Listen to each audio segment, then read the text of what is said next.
The Olympics. The pinnacle of sport for any athlete.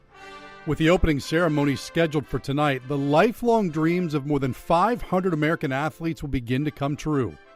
The same will happen for Wilmington's Sam Gore, who will be part of the broadcast team calling the action from Rio. This is just huge for me. I mean, I didn't want to tell NBC this, but I would probably do it for free. Don't be fooled. To get to the Olympics, Gore paid his dues, starting in Wilmington as the radio play-by-play announcer for UNCW basketball.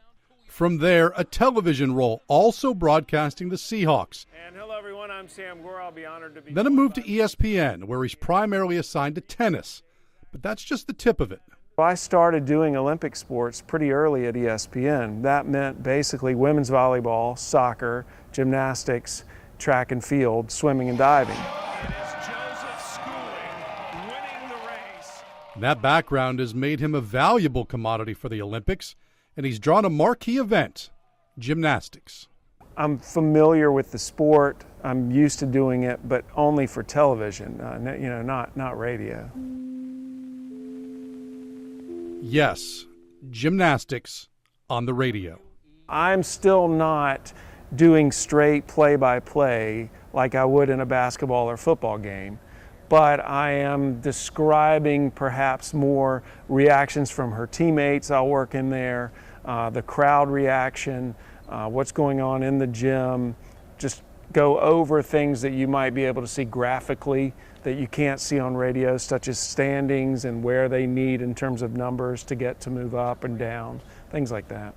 And just like the athletes, Gore is doing all he can to be at the top of his game. It's one of my styles of play-by-play is I like to humanize the athletes maybe more than other people do. So I look for background stories to fill in with, things that they're doing off the court or, out of the gym. Gore's road to the Olympics has been a long one, but his introduction will be very quick. All right, well, let's talk about After broadcasting tennis in Atlanta, he'll board a plane bound for Rio, arriving just hours before his first assignment. I'm on the air at 2:30 that afternoon with the U.S. men's gymnastics.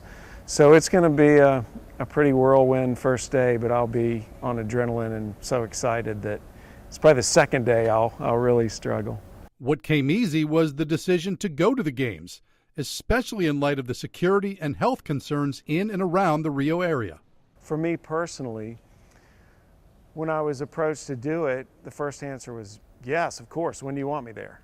And then now, I hear all these news stories and everyone who knows me has been telling me, things that are happening down there. And so I still have been around enough major sporting events that I feel like during those sporting events, it's pretty much the safest place in the world to be at that moment.